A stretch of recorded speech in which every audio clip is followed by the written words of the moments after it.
کہ میرے مولا نے کہا کہ آپ کو پانی چاہیے، بچوں کے لیے آپ کو پانی چاہیے، آپ کے چھوٹے بھائی کے لیے، لیکن میرا بھائی گیا تو واپس نہیں آئے گا۔ ہاں آزاداران محترم، پھر بھی کہتے ہیں کہ مشکیزہ اٹھایا گیا، لے جایا گیا۔ ذیشان حیدر جوادی اللہ بقاوہ بیان کرتے تھے کہ جس خیمے میں مشکیزے رکھے ہوئے تھے، آپ جانتے ہیں نا پانی تو کئی دن سے نہیں تھا، لیکن جہاں مشکیزے تھے وہاں نسبتاً جگہ شاید تھوڑی کسی وقت میں نم رہی ہو۔ بچوں کی یہ حالت تھی کہ شدت پیاس کی وجہ سے اپنے سینوں کو زمین پر لگائے تھے۔ یہ عباس کا دیکھنا تھا کہ سینہ پھٹ گیا۔ عباس نے مشکیزہ اٹھایا، ہاں القمہ کی طرف بڑھے، القمہ کی طرف بڑھے، دشمنوں کو دیکھ کرتے ہوئے پانی تک پہنچے ہیں۔ پانی بھرا گیا، مشکیزہ سوکھا تھا، بننے میں دیر ہو گئی۔ ہاتھ میں پانی اٹھایا، پانی کو دیکھا اور یہ کہا کہ جس کا ارباب پیاسا ہو، عباس پانی نہیں پی سکتا۔ پانی کو پانی پہ مارا، حتیٰ کہ اس جانور نے بھی پانی نہیں پیا۔ امام کا سواری تھی وہ بھی بڑی باوفا نکلی۔ امام پلٹے ہیں، بس میں آپ کی زحمتوں کو مختصر کروں گا۔ امام پلٹے ہیں، پھر وہ دشمنوں نے جو ہے وہ حملہ کیا کہ اگر یہ پانی پہنچ گیا تو جنگ جیت جائیں گے، ہاں یہ جنگ ہی پانی کی ہے۔ پھر ایک شخص لعین نے دایاں بازو قلم کیا، پھر بایاں بازو قلم کیا۔ امام نے مشکیزے کو اپنے دامن میں لیا اور پھر بھی آگے بڑھ رہے ہیں۔ دشمن کہہ رہا ہے، دیکھ رہا ہے کہ یہ عباس کو کوئی طاقت روک نہیں سکتی۔ مقاتل بیان کرتے ہیں حضرت عباس اٹھ اٹھ کر دیکھ رہے ہیں خیمے کتنی دور رہ گئے ہیں، یہ پانی پہنچ جائے، مگر دشمن نے دیکھا کہ یہ کون سی امید ہے، کون سی طاقت ہے جو عباس کو لے کر جاتی ہے۔ تیر سے اس مشکیزے کا نشانہ لیا، پانی بہنا شروع ہوا، عباس کی امیدیں ختم ہو گئی۔ عباس نے اپنے گھوڑے کو موڑ لیا، یہ باوفا بغیر پانی کے خیموں میں نہیں جانا چاہتا تھا۔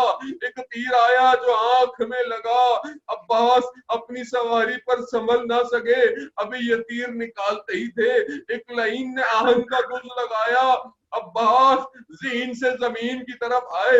ایک عالم دین بیان کرتے تھے کہ میں نے خواب میں دیکھا کہ مجھے حضرت عباس تشریف لائے، کہا کہ تم ہمارے مصائب صحیح نہیں پڑھتے، کہا مولا میں آپ کے مصائب تو پڑھتا ہوں، کہا نہیں تم یہ صحیح بیان نہیں کرتے کہ ایک شخص ذہن سے زمین پہ کیسے آئے کہ جب اس کے اپنے ہاتھ نہ ہو۔ ہاں آزاداران محترم، حضرت عباس زمین پر آئے، اپنے مولا کو پکارا، پھر جب یہ حالت دیکھی تو میرا وقت کا اس وقت امام حسین نے اپنی کمر کو پکڑا، کہا ان کا سرا ظہری، ارے عباس گئے، حسین کی کمر ٹوٹ گئی۔ اب امام حسین نہ جانے کس طرح اپنے بھائی کے بدن تک پہنچے، اپنے زانوؤں پہ سر رکھا، خونوں کو صاف کیا، آپس میں تکلم ہوئے، نہ جانے کیا ہوا۔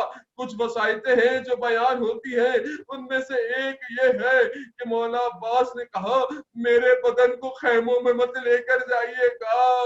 ہاں علماء کہتے ہیں شاید اس لیے کہ غازی عباس با وفا ہے، بغیر پانی کے بدن بھی نہیں جانا چاہتا، لیکن علامہ بیان کرتے ہیں نہیں، بھائی ہے، اطاعت گزار ہے، جانتا ہے میرا مولا صبح سے لاشوں کو اٹھا اٹھا تھک گیا ہے، اب عباس اپنے لاشے کی زحمت نہیں دیتا۔ ہاں اب یہ علم لیا، خیموں کی طرف بڑھا، بچوں کے اندر امیدیں پیدا ہوئی کہ علم آ رہا ہے، چچا آ رہے ہیں، مگر کیا دیکھا کہ اب امام حسین ہے، کہا بابا امو عباس کہاں رہ گئے، کہا امو عباس نہر القمہ کنارے سو رہے ہیں۔ الا لعنت اللہ علی القوم الظالمین وسیعلم الذین ظلموا غلبون۔ پروردگار ہماری اس عبادت کو اپنی بارگاہ میں قبول کرنا، پروردگار امام زمانہ کے ظہور میں تاجیل عطا فرما، الہی آمین۔ مددگاروں کے شمار کرنا۔ جو بیمار ہیں، بہت سارے لوگ بیمار ہیں، خاص طور پہ وبا بیماری کی وجہ سے مریض ہیں، اس کے علاوہ بھی جو مریض ہیں ان سب کو حضرت عباس کے بازوؤں کے صدقے کاملہ الہی آمین۔ آمین۔ گناہوں کو درگزر فرما، ہمیں مقصد امام حسین تک پہنچنے کی توفیق عطا فرما۔ اللہ آمین۔